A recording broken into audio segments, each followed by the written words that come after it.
Eh, saya mau ngaji tentang ayat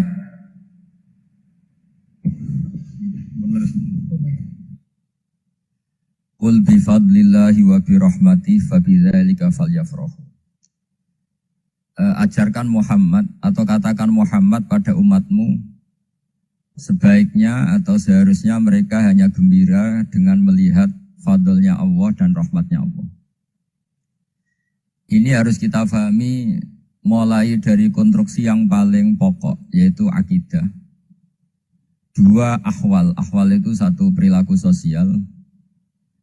Tiga mutammimat, sesuatu yang tidak pokok, tapi kita butuhkan dalam mengawal hidup ini. Saya beri contoh, orang itu sampai maksiat, itu karena cari kesenangan. Misalnya baru penat itu, ingin seneng, ada orang yang macam-macam lah, ingin melihat maksiat, apa itu pornografi, apa nyabu, apa macam-macam. Itu sebetulnya agama punya konsep yang luar biasa, yaitu seharusnya seseorang itu gembira dengan ketaatan.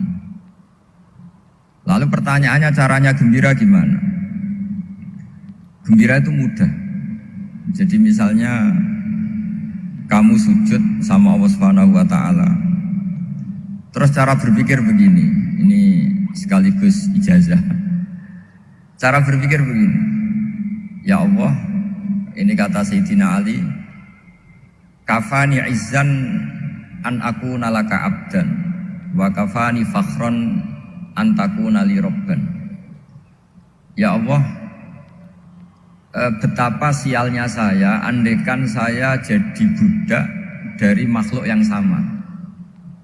Misalnya sampean itu seorang kiai atau rektor atau doktor atau orang terpelajar, kemudian kamu jadi budak atau hamba dari makhluk yang setara. Betapa hinanya saya. Maka kata Sayyidina Ali, ya Allah, saya ini cukup bahagia, cukup bangga karena jadi budak, jadi hamba dari zat yang super atau yang maha super. Gini kok Allah Subhanahu wa ta'ala.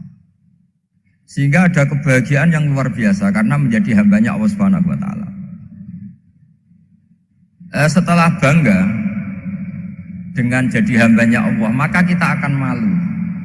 Malu misalnya kok saya bahagia itu nunggu melihat pornografi, melihat maksiat. Itu terus menjadi malu. Kenapa saya bisa didikte oleh hal-hal seremeh itu? Ya, kita malu karena didikte oleh hal-hal yang seremeh itu. Karena kita didikte oleh nafsu. Jadi izzatun nafsi, satu harga diri seseorang itu harus dihidupkan untuk hanya tunduk kepada Allah Subhanahu wa ta'ala. Sehingga Nabi itu melatih satu logika tarkul ma'asi.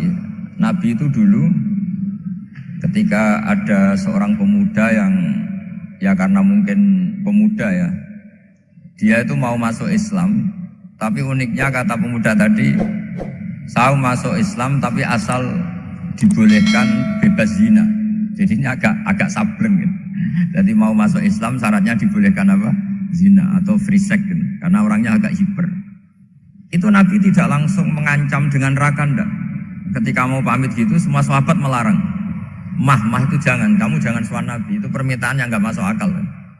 Setelah lama ditahan, terjadi kegaduhan di masjid, Nabi dengar itu ada apa itu? Itu ada pemuda yang mau masuk Islam tapi yasta'dzinuhu fi zina, tapi mereka minta izin ke Nabi untuk tetap boleh zina. Kata Nabi, pemuda itu suruh masuk, suruh menghadap saya. Ketika menghadap Nabi, saya ulang lagi, ketika menghadap Nabi, Nabi mengajarinya itu luar biasa. Nabi tidak langsung mengancam dengan neraka atau dengan azab itu enggak. Tapi kata Nabi, atuhibbuhu li ummik. Kamu suka kalau ibu kamu itu jadi demenannya orang banyak. Oh enggak ya Nabi, yang demen ibu saya tak bacok kan. Karena ini ya agak preman, di mana-mana orang nakal agak preman. Terus atuhibbuhu li bintik. Kamu suka kalau putri kamu ya digitukan orang-orang. Oh ya enggak Nabi, yang gitu kan putri saya tak bacok. Atuhibbuhu li kholatik, kamu suka kalau bule kamu digitukan. Atuhibbuhu li ammatik, kamu suka kalau saudara bapak kamu digitukan. Nabi itu mengeset ya. Cara sekarang itu cuci otak mungkin. Nabi itu meluruskan otaknya anak muda itu betapa buruknya zina. Cara bahasa Arab ditakbih. Betapa buruknya zina. Kamu suka kalau korbannya ibu kamu, putri kamu, bude kamu, bule kamu. Sehingga orang itu matur ya hasbuka ya Rasulullah, ini sudah cukup. Saya tidak pernah melihat sesuatu seburuk zina. Jadi fa'alqallahu fi qalbihi bughdha zina. Kemudian Allah meletakkan di hatinya, menanamkan benci zina. Sehingga akhirnya pemuda tadi menjadi iffah, menjadi menghindari zina. Artinya begini ya, ini mungkin yang lolos dari para kita sebagai dai, kita tidak belajar banyak tarbiyahnya Rasulullah Shallallahu Alaihi Wasallam. Jadi kalau kita benci maksiat itu jangan hanya ditahdzir, ditakutkan neraka itu enggak, jangan hanya itu, tapi di logika. Oh iya. Jadi kalau kita menghindari maksiat itu selain karena takut azab, itu ada logika, ada rangkaian pikiran yang menjadikan kita anti satu perbuatan apa maksiat. Jadi misalnya gini ya, kira-kira ginilah kalau contoh gampang itu. Ada orang gitu ya, nyanyi dengan pakaian yang mungkin pornografi gitu. Mungkin pemuda-pemuda ingin melihat itu, tapi bisa diobati gini. Kok enak dekne mergawe kok tak bayar ya, aku kehilangan duit. Meskipun dengan logika yang agak serampangan, yang penting menjadi kita ini punya harga diri untuk tidak tergantung hal-hal seperti itu. Sehingga Nabi itu cara menggambarkan tadi mulai atuhibbuhu li ummik. Kamu suka kalau ibu kamu jadi demenannya orang lain. Pemuda tadi bilang yang demen ibu saya mau saya bunuh. Ditambah lagi atuhibbuhu li bintik. Bagaimana kalau korbannya putri kamu, bule kamu, bude kamu. Sehingga terus si pemuda tadi betapa buruknya zina, betapa murahnya zina. Akhirnya pemuda tadi alqawwa fi qalbi bughdha zina. Terus kemudian pemuda tadi itu sangat membenci dengan apa? Berzina. Nah, pikiran-pikiran seperti ini harus kita tanamkan. Harus kita tanamkan supaya orang itu benci melakukan maksiat. Karena satu memang takut suhtullah, takut dibendu Allah atau dibenci Allah. Dua memang logika kita mengarahkan tidak maksiat. Nah ini yang terkait Unisula yang nangani kedokteran, nangani medis. Sesuatu yang dilarang Allah itu pasti madhar. Maka untuk melarang seseorang bergantung sama narkoba misalnya atau hal-hal yang bahaya pada fisik, itu satu tentu bagi ahlullah, tentu karena takut Allah. Tapi banyak masyarakat yang memang benar-benar bisa meninggalkan narkoba karena efek buruknya narkoba, efek buruknya ganja. Itu kita tanamkan sedemikian rupa bahwa itu mengakibatkan sakau, mengakibatkan tidak sadarkan diri, mengakibatkan kebangkrutan ekonomi macam-macam. Sehingga mereka benar-benar benci sama yang namanya narkoba. Jadi di antara manhajul Quran itu kalau mentakbih, memburuk-burukkan maksiat itu mesti dikritik innahu kana fahisyah, innahu kana fahisyatan wa maqta wa sa'a sabila, innahu kana fahisyatan wa sa'a sabila, diulang beberapa kali. Sehingga dibutuhkan kecakapan untuk menganggap satu hal yang buruk itu fahisyah, sesuatu yang enggak rasional, sesuatu yang tidak positif, sesuatu yang pasti berdampak negatif. Sehingga kalau misalnya tadi dibacakan oleh qari kuntum khaira ummatin ukhrijat linnasi ta'muruna bil ma'ruf wa tanhauna 'anil munkar. Untuk berhenti dari kemungkaran itu satu takbihun litil kal mungkar atau litil kal mungkarat, bahwa mungkarat itu kita cap, kita stigmasi bahwa itu buruk sekali. Seperti Nabi mengajarkan pemuda tadi, masa kamu suka ibu kamu digitukin lelaki lain, putri kamu, bule kamu, bude kamu, sehingga orang ini pikirannya termindset betapa buruknya zina. Sama seperti kita sukses memindset betapa buruknya narkoba, betapa buruknya bahan-bahan terlarang. Begitu juga seterusnya, terus pengkhianat dan sebagainya. Tapi problem manusia adalah Dia itu akan mencari kebahagiaan atau kesenangan sesaat. Maka caranya gimana? Keinginan senang lewat maksiat ini dilawan dengan nyaman dengan taat. Saya ulang lagi, nyaman dengan taat. Sehingga ulama dulu punya kalimatul munajat, artinya kalimat hubungan pribadi sama Allah yang menjadikan orang itu nyaman. Dan ini yang diajarkan kitab-kitab tasawuf. Kitab tasawuf itu sukses mengajarkan melihat alam raya ini semuanya nyaman, termasuk yang mengecewakan. Itu dianggap nyaman. Saya berkali-kali mengajarkan ilmu ini karena ini musalsal ila Rasulillah SAW. Itu pernah suatu saat Imam Ahmad itu dipanggil sama tetangganya, anak muda. Tentu Imam Ahmad ini orang yang sangat soleh, sangat waroi, sangat tunduk sama perintahnya Allah dan Rasul. Pemuda tadi manggil, ya Ahmad, datang ke rumah saya. Imam Ahmad datang. Setelah sampai ke pemuda tadi, sudah pulang lagi, saya tidak butuh kamu. Pulang lagi. Setelah sampai rumah dipanggil lagi, ya Ahmad, datang lagi. Datang lagi. Oh, saya tidak jadi butuh, pulang lagi. Sampai 3 kali. Dan itu perangai ekspresi Imam Ahmad itu atau ulama lain yang sesoleh beliau itu nyaman, indah. Beliau tetap senyum-senyum nyaman itu. Beliau tidak tersinggung, tidak terprovokasi, pokoknya tidak tersinggung, kelihatan nyaman. Lama-lama pemuda ini terus tanya, ya Ahmad, kamu saya perlakukan seperti ini kok tidak tersinggung? Kamu senyum-senyum saja, happy-happy saja. Jawabnya Imam Ahmad itu unik. Wahai pemuda, saya kamu panggil itu senang sekali. Karena kata Nabi, kalau kamu iman dengan Allah dan Rasul, maka hormatilah tetangga. Jadi saya senang. Karena nuruti perintah Allah untuk menghormati tetangga. Jadi tidak ada urusannya dengan kamu. Kagetnya kayak apa? Jadi dipanggil tetangga ya senang karena melakukan perintahnya Allah dan Rasul, yaitu ikramul jar, fal yukrim jarahu. Disuruh pulang, kamu ingin saya pulang, ya saya pulang. Disuruh datang, ya saya datang. Jadi saya tidak tersinggung, saya tidak ada urusan dengan kamu. Urusan saya dengan Allah Subhanahu wa Ta'ala.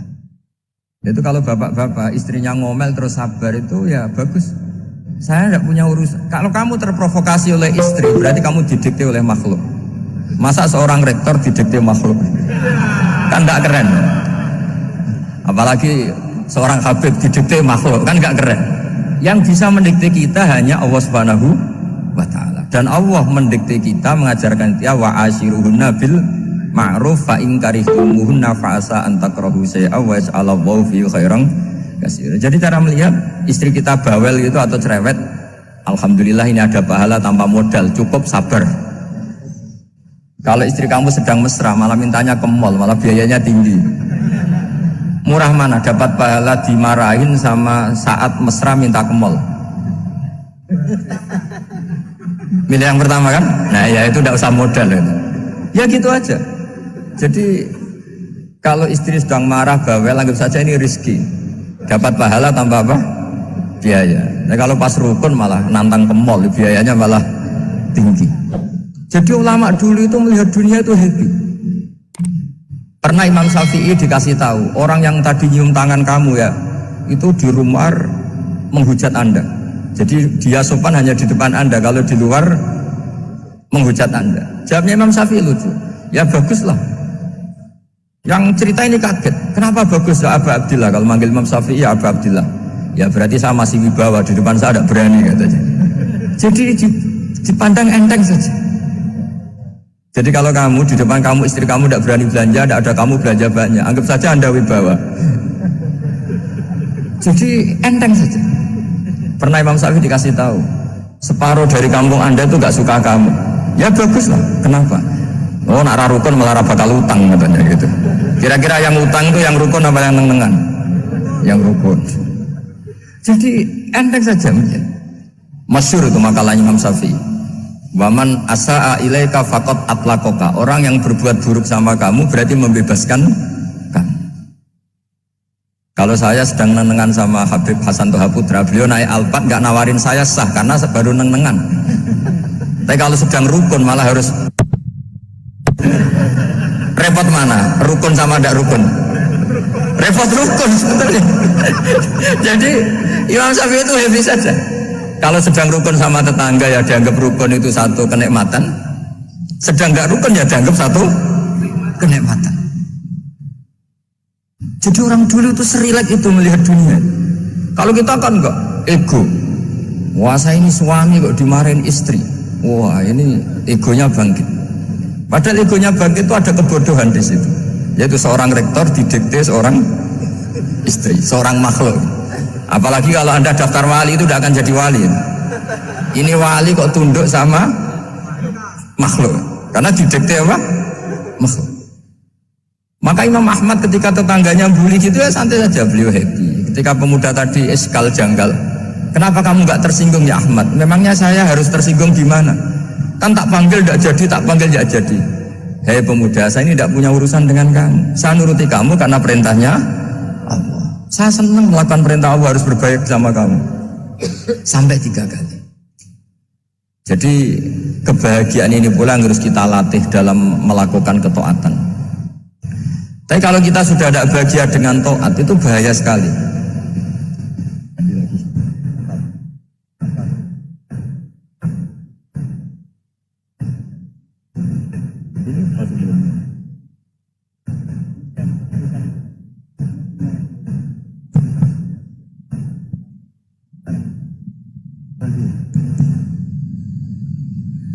Harus gini Bang prosedurnya.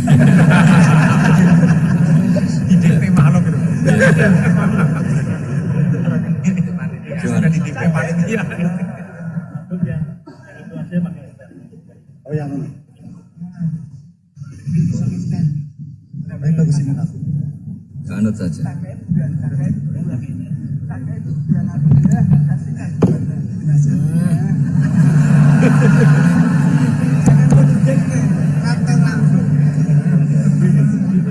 Ya. Sudah, ini sudah bisa. Oh, sudah, ini sudah benar. Untungnya kiainya latihan jadi wali, jadi gak tersinggung.